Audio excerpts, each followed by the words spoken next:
नमस्कार दर्शकों, आज हमारे साथ हुगली जिले की एक ऐसी शख्सियत मौजूद हैं जो अविभाजित हुगली जिला भाजपा के अध्यक्ष रह चुके हैं और आज प्रदेश कार्यकारिणी में हैं। तो चलिए आज प्रदेश भाजपा नेता भास्कर भट्टाचार्य जी के साथ शुरू करते हैं हमारा विशेष कार्यक्रम आपके सवाल। तो भास्कर भट्टाचार्य जी, हमारे विशेष कार्यक्रम आपके सवाल में आपका बहुत बहुत स्वागत है।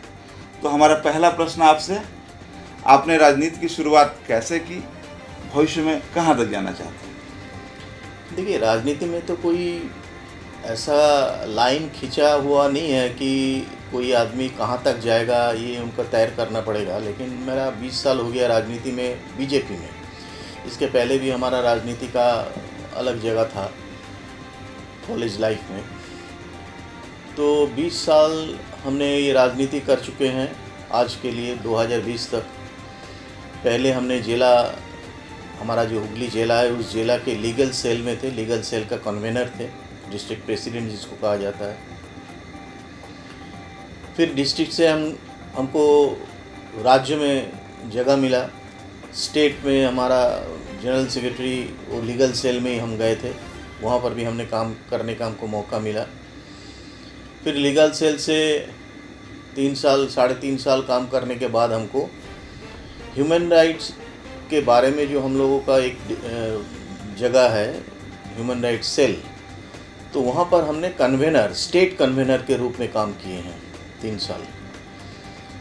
तो इसको करने के बाद हमको हुगली जिला, अखंड जिला जो है, पूरा हुगली जिला का अध्यक्ष के रूप में यहाँ पर काम करने का मौका मिला। पार्टी ने हमको ये दायित्व सौंपा था। फिर यहाँ पर काम करते करते जिला विभाजन हुआ है, जिला को छोटा कर दिया गया है। ये सिर्फ इस जिला का नहीं, पूरा बंगाल में ये सिस्टम चालू किया गया था कि जितना छोटा जिला होगा उतना काम अच्छा होगा। तो उस हिसाब से हमारा जो 3 लोकसभा है यहाँ पर, हुगली, आरामबाग और श्रीरामपुर, पहले एक साथ था। उसके बाद उसको अलग अलग कर दिया गया और उसमें श्रीरामपुर का जो सांगठनिक जिला के रूप में बताया गया है, उस सांगठनिक जिला में हमने अध्यक्ष के रूप में काम किया।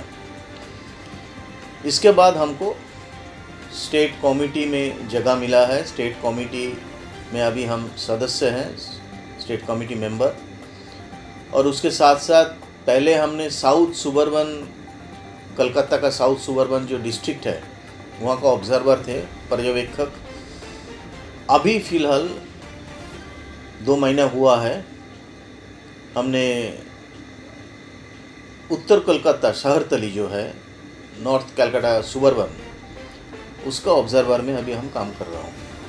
अच्छा भास्कर जी, संगठन आपको कितना महत्व दे रहा है? पहले आप अनडिवाइडेड जिले के प्रेसिडेंट थे, अभी प्रदेश कार्यकारिणी के सदस्य हैं। देखिए, संगठन तो महत्व दे रहा है, इसीलिए हमने आज एक जिला का ऑब्जर्वर हूँ।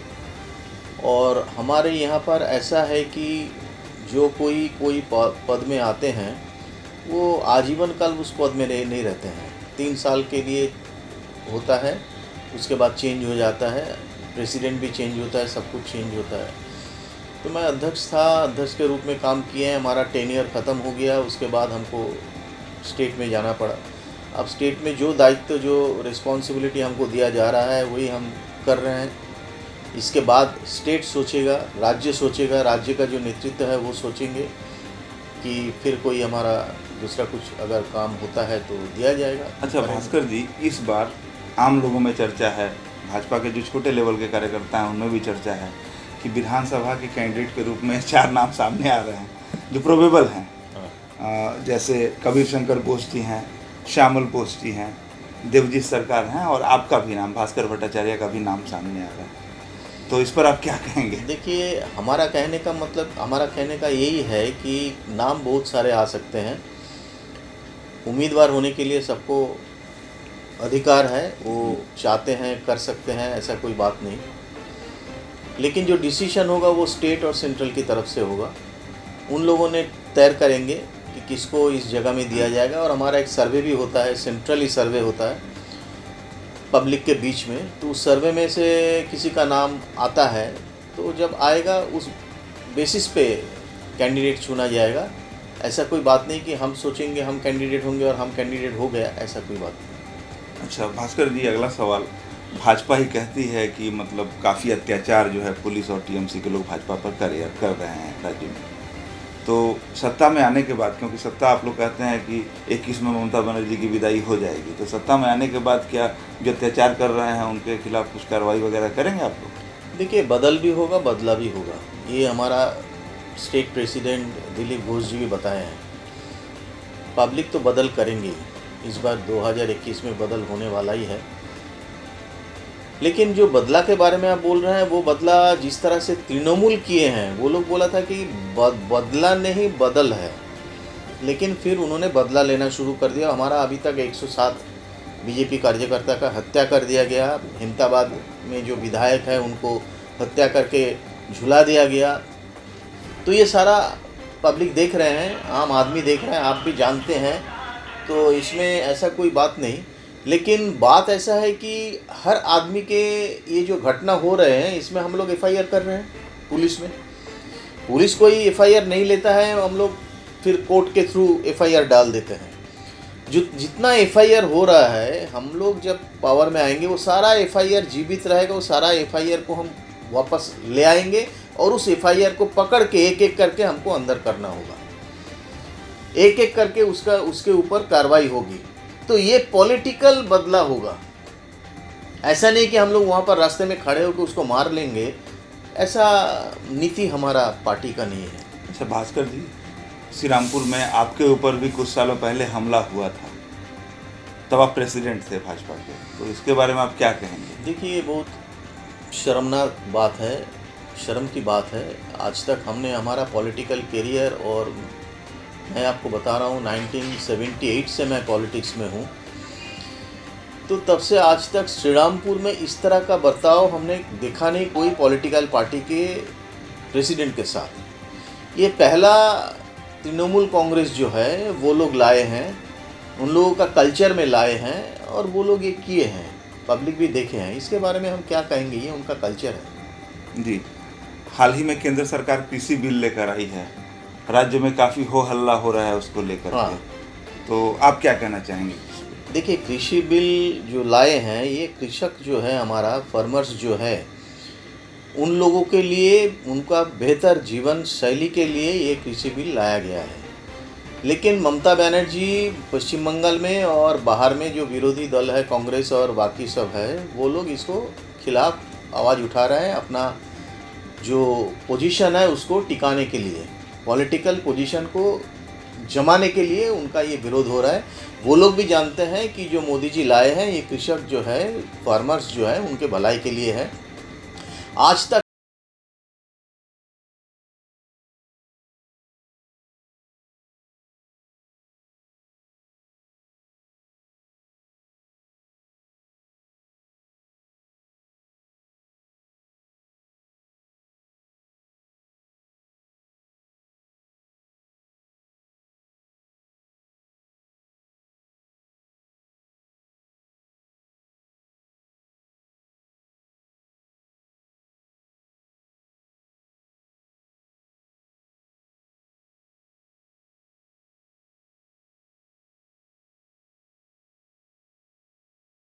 चुनेंगे, वो खुद चुनेंगे, वो खुद बेचेंगे। उनके लिए ये जो प्रावधान किया जा रहा है, इसमें उनका बहुत बड़ा एक जगह खोल रहा है। आप मान लीजिए, एक डॉक्टर को प्राइवेट प्रैक्टिस करने का हक है, वो हॉस्पिटल में करते हैं, उसको कि ऐसा बोला जाता है कि आप प्राइवेट नर्सिंग होम में नहीं करेंगे, प्राइवेट प्रैक्टिस नहीं करेंगे। एक टीचर को प्राइवेट प्रैक्टिस करने के लिए ना नहीं बोला जाता है, वो तो कर रहे हैं। चार्टर्ड अकाउंटेंट, वकील, उन लोगों को ये छूट है, हर जगह में वो अपना अपना काम करने के लिए करते हैं। तो फार्मर्स जो है, कृषक जो है, जो अन्नदाता है, उनको हम लोग क्यों बांध के रखेंगे कि एक ही जगह में उनको बेचना होगा, चाहे वो 5 रुपया में हो, चाहे वो 3 रुपया में, उसको बेच के वापस निकल आना होगा। ये आज तक चलता रहा है, ये नहीं चलेगा, ये बंद हो रहा है। महाराष्ट्र में आपको एक एग्जाम्पल दे रहा हूँ, शरद पवार जी का जो बेटी है सुप्रिया सुले, उनका महीने में 10,000 रुपये इनकम है। क्या ये बिचौली का काम करते हैं? उनका कंपनी है, वो अनाज जो है वो फार्मर से लेके गवर्नमेंट का FCI गोडाउन तक पहुंचता है, लेकिन बीच में उनको कमीशन मिलता है और उसमें 10,000 रुपया साल में उसका इनकम है। तो ये सोच Only सकते हैं 10,000 करोड़ रुपया, 10,000 नहीं, 10,000 करोड़ रुपया उनको इनकम होता है साल में, सालाना। सुखबीर सिंह बादल, उनका भी एक एग्रो इनकम का वो है पंजाब में, उनका भी साल में 5,000 करोड़ रुपया का इनकम है। तो ये सब क्या होता है कि अभी ये बंद होने वाला है। कृषक जो है वो अपना दाम तैयार करेगा कि हम डायरेक्टली एक पार्टी के साथ बात करेगा, भाई हमारा ये दाम है, आप हमसे खरीद लीजिए, और वो पार्टी खरीद लेगा। क्योंकि इसीलिए खरीद लेगा, बीच में कोई दलाल नहीं रहेगा। आज मान लीजिए रिलायंस कोई पोटैटो फार्मर से पोटैटो खरीद रहे हैं 10 रुपया में, तो रिलायंस उसको 25 रुपया में बेच सकता है मार्केट में, उसका प्रॉफिट रख के 20 रुपया में बेच सकता है मार्केट में प्रॉफिट रख के, क्योंकि बिचौलिया नहीं है बीच में, कोई दलाल नहीं है जिसको पैसा देना होगा। तो ये तो अच्छा हो रहा है। ये तो इनको भड़काव किया जा रहा है, इसको गुमराह किया जा रहा है, सबको कृषक भाइयों को, पब्लिक को गुमराह किया जा रहा है। ये देखिए, जब से CAA NRC लागू हुआ था तब से ये ममता बनर्जी कर रही हैं, आज तक कुछ नहीं हो पाया उनके थ्रू। ये CAA लागू हो गया, NRC तो बंगाल में आया ही नहीं, लेकिन उन्होंने NRC के बारे में चर्चा शुरू कर दिए थे, पब्लिक को गुमराह करना शुरू कर दिए थे। तो ये इनका एक पॉलिटिकल व्यू है कि अभी जो इनका महिला के ऊपर निर्यातन, अम्फान का चाल चोरी, तो ये सारा चीज़ को छुपाने के लिए ये दर्शकों को, पब्लिक का अटेंशन डाइवर्ट करने के लिए, अच्छा भास्कर जी, ये विरोध कर रहे हैं। एक और सवाल आपके जवाब से निकल के आया, ये जो चावल चोरी बोल रहे हैं आप, या अम्फन में जो घोटाला राहत में ये लोग आरोप लगाते हैं आप लोग, तो आप खुद एक वकील हैं, हाई कोर्ट में प्रैक्टिस करते हैं, तो आप लोग आंदोलन करते हैं, घेराव करते हैं, कोर्ट में क्यों नहीं मामला कर देते? देखिए, राजनीति का जगह रास्ता है, कोर्ट नहीं है। राजनीति पब्लिक को लेके करना पड़ता है, राजनीति कोर्ट के साथ नहीं होता है। कोर्ट में मामला होता है, नहीं होता है ऐसा कोई बात नहीं। जो हम लोग समझते हैं कि ये कोर्ट में जाना चाहिए, उसमें हम लोग कोर्ट में जाते हैं। लेकिन जो चीज़ को पब्लिक के सामने लाना है, पब्लिक को लेके करना है, प्रतिरोध प्रतिवाद जो है वो पब्लिक के साथ करना है, वो आपको रास्ते में करना होगा। न्यू एजुकेशन पॉलिसी आ रही है, इसको लेकर भी राज्य में काफ़ी हंगामा होगा। ये भी देखिए, हंगामा तो ये लोग करने के लिए बैठे हुए हैं, क्योंकि इनका जाने वाला है ये लोग। न्यू एजुकेशन पॉलिसी 34 साल के बाद ये सबसे अच्छा एक एजुकेशन पॉलिसी है, जिसमें कई लाख लोगों के साथ बात करके, एक्सपर्ट्स लोगों के साथ बात करके मोदी जी एक पॉलिसी लाए हैं। हम लोग के अभी क्या है कि एजुकेशन में आपको हायर सेकेंडरी, आपको ग्रेजुएशन, ये जो अलग अलग डिवीज़न है, आपको साइंस, आर्ट्स, कॉमर्स है, जिसमें किसी को साइंस लेना है तो साइंस का सब्जेक्ट ही लेना है, उसके पसंद अगर हो हिस्ट्री या उसके पसंद अगर हो दूसरा कोई सब्जेक्ट, वो नहीं ले सकते हैं।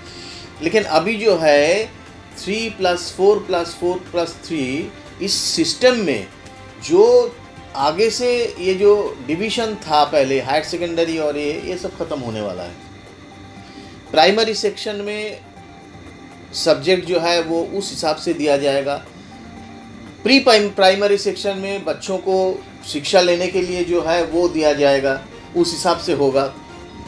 इसके साथ साथ क्लास 8 के बाद वो लोग अपने हिसाब से सब्जेक्ट चूज़ करके अपना स्टडी कर सकते हैं। ग्रेजुएशन के टाइम में फर्स्ट ईयर में आप अगर पास कर जाते हैं तो आपको सर्टिफिकेट मिल जाता है, आपको डेफिनेटली सर्टिफिकेट मिल जाएगा ग्रेजुएशन के टाइम पे। तो ये जो है एजुकेशन सिस्टम जो है वो ख़राब नहीं है, अच्छा है। ये जो स्टूडेंट्स है उसके ऊपर बोझ जो है वो कम हो जाएगा, वो अपने हिसाब से सब्जेक्ट चूज़ करके आगे बढ़ सकते हैं, पढ़ सकते हैं, उसका ये बेनिफिट उसके पास रहेगा। तो हमको लग रहा है कि एजुकेशन सिस्टम आगे बहुत अच्छा नतीजा निकलेगा। आप श्री रामपुर में रहते हैं और श्री रामपुर बीजेपी का एक बड़ा अंश जो है वो चाहता है कि विधानसभा का चुनाव आप लड़ें यहाँ से, तो श्री रामपुर को लेकर आपका ड्रीम क्या है, क्या सोचते हैं? देखिए, मैं पहले भी विधानसभा इलेक्शन लड़ चुका हूँ, 2009 में एक बार लड़ चुका हूँ बाई इलेक्शन, और 2016 में विधानसभा इलेक्शन लास्ट हमने लड़े हैं। तो मेरा जो मोस्ट इम्पॉर्टेंट ड्रीम है कि श्री रामपुर को पर्यटन मानचित्र में लाना है। श्रीरामपुर एक पर्यटन की जगह हो सकता है, एक प्रागैतिहासिक, एक ऐतिहासिक जगह है ये, जहाँ पर पहला प्रिंटिंग प्रेस बना है, जहाँ पर बहुत सारे मंदिर हैं, जहाँ पर हमारा श्रीरामपुर कॉलेज जैसा एक कॉलेज है, जहाँ पर हमारा माहेश में रथ है और उसके साथ जगन्नाथ बाड़ी है जिसको नीलाचल कहा जाता है। चैतन्य देव का पदार्पण हुआ था यहाँ पर। तो ये यहाँ पर फॉरेन से भी लोग आते हैं, यहाँ पर डेनिश का स्थापत्य है, ब्रिटिश का स्थापत्य है। तो ये सब देखने के लिए बाहर से बहुत लोग आते हैं अलग अलग करके। लेकिन इसको अगर पर्यटन मानचित्र में लाया जाएगा तो यहाँ पर एक डेवलपमेंट के लिए सेंट्रल गवर्नमेंट की तरफ से एक फंड होता है, अलॉटमेंट होता है। वो अलॉटमेंट अगर हो जाएगा तो पूरा श्रीरामपुर का डेवलपमेंट आ जाएगा, रास्ता घाट से ले करके सारा। आप मान लीजिए एक रिक्शा वाला भाई जो है वो भी अच्छा से दिन गुजार सकते हैं, उसका भी कमाई अच्छा होगा। छोटा छोटा दुकान जो है उसका भी कमाई होगा कि बाहर का आदमी आता है वो डॉलर यहाँ पर खर्चा करेगा, डॉलर इनकम होगा। तो इस तरह से हमारा ड्रीम है कि श्रीरामपुर को पर्यटन मानचित्र में लाया जाए। अच्छा, वर्तमान समय में पश्चिम बंगाल में कानून व्यवस्था की क्या स्थिति है, आप क्या देखते हैं? एकदम कुछ नहीं है कानून व्यवस्था यहाँ पर। जो पश्चिम बंगाल में जो हाल है, पब्लिक जो है वो देख रहे हैं कि कानून सिर्फ नेताओं के लिए है और वो भी सरकारी कानून, सरकारी दफ्तर का एक हिस्सा बन गया है। कानून अपना हिसाब से नहीं चल रही है। कानून को जो रखवाले हैं वो लोग टेबल के नीचे मुंह छुपा रहे हैं, फाइल के नीचे मुंह छुपा रहे हैं। उनको जो कहा जाता है ऊपर से नवान्नों से वो वही करते हैं। फॉल्स केस दे करके हमारा जो बीजेपी कार्यकर्ताओं को गांजा का केस दे करके, गन्स का केस दे करके अंदर किया जाता है। जितना गांजा केस दिया हुआ है उतना गांजा पश्चिम बंगाल में प्रोड्यूस नहीं होता है। तो ये इनका काम है। अभी एक ही काम कि विरोधी जो है बीजेपी, जो उभर रहे हैं बीजेपी, उसको आगे ना बढ़ने दे, इसको अलग करके रखो, इसके पीछे पुलिस को लगा दो, इसके पीछे पुलिस जो भी करे करो, कोई किसी को कार्रवाई नहीं करना है। तो कानून व्यवस्था है नहीं, पब्लिक के लिए है नहीं। जब कोरोना का महामारी का दौर चल रहा है तो इसमें आप अपनी सुरक्षा कैसे कर रहे हैं? देखिए, कोरोना अभी जो फ़िलहाल हमको लग रहा है, आप अगर हमारा पर्सनल कमेंट लेंगे तो हम ये बता सकते हैं कि कोरोना अभी बहुत वीक हो गया। कोरोना का जो वायरस है वो अभी बहुत वीक पड़ गया। और एसिम्प्टोमिक जो है, मैक्सिमम लोगों को एसिम्प्टोमिक कोरोना वायरस अटैक कर रहा है, लेकिन वो उनको मालूम नहीं पड़ रहा है, लेकिन वो ठीक भी हो रहा है। हो सकता है कि मेरा भी कोरोना हुआ हो, मैं ठीक हो गया हूँ, ये भी हो सकता है। तो उतना डर अभी कोरोना के ऊपर है नहीं लोगों को, लेकिन आपको कोरोना को लेके ही चलना पड़ेगा जब तक ये वैक्सीन नहीं आता है। वैक्सीन आ जाएगा, ये भी भारत का एक आत्मनिर्भर भारत का एक बहुत बड़ा हिस्सा है। हमारा कोवैक्सीन जिसके ट्रायल चल रही है वो आ भी जाएगा, और वो पूरा महफूज है पब्लिक कि वो एक बार आ जाए तो कोई प्रॉब्लम नहीं। जी, आखिरी सवाल आपसे, मतलब हमारे चैनल के माध्यम से आप देश के युवाओं को, श्रीरामपुर के युवाओं को क्या संदेश देना चाहते हैं? देखिए, युवाओं को ही तो आगे बढ़ना है। देश तो युवाओं के लिए है। युवा तो हमारा शक्ति है जो आगे देश को ले जाएगा। जिसका सोच विचार ठीक से हो, उनका गठन ठीक से हो, शारीरिक गठन ठीक से हो, सोच विचार ठीक हो, वो देश के लिए सोचें, देश के लिए आगे बढ़ें। देश अगर नहीं रहेगा तो हम लोग कुछ नहीं हैं। आप जितना भी आपका घर सजाएं, आपका घर का जो बिल्डिंग का जो स्ट्रक्चर है वो अगर ठीक नहीं है तो आप घर के अंदर में जितना भी खर्चा करें, जितना भी सजाएं, वो कोई महत्व नहीं रखता है, वो गिर जाता है। तो इसीलिए देश जब तक आगे नहीं बढ़ेगा, हम लोगों को आगे बढ़ने का मौका नहीं मिलेगा। और ये दायित्व जो है वो युवा को लेना होगा। स्वामी विवेकानंद ये भी बात बोल के गए हैं आज से 150 साल पहले। तो आप क्या बात इसी बात के ऊपर अगर हम बोलेंगे तो सारा चीज़ युवा के ऊपर ही निर्भर कर रहे हैं। उनको आगे लेके जाना है देश को। जी, भास्कर भट्टाचार्य जी, आपने काफ़ी सीधे शब्दों में हमारे सवालों का जवाब दिया, और हुगली हॉट से बात करने के लिए आपका बहुत बहुत धन्यवाद। और आपको भविष्य के लिए बहुत बहुत शुभकामनाएं। Thank you. और दर्शकों, अगले रविवार को हम आपके कार्यक्रम आपके सवाल में फिर किसी ऐसी ही शख्सियत को आपके सामने लेकर आएंगे। तब तक के लिए स्वस्थ रहें, सुरक्षित रहें। नमस्कार।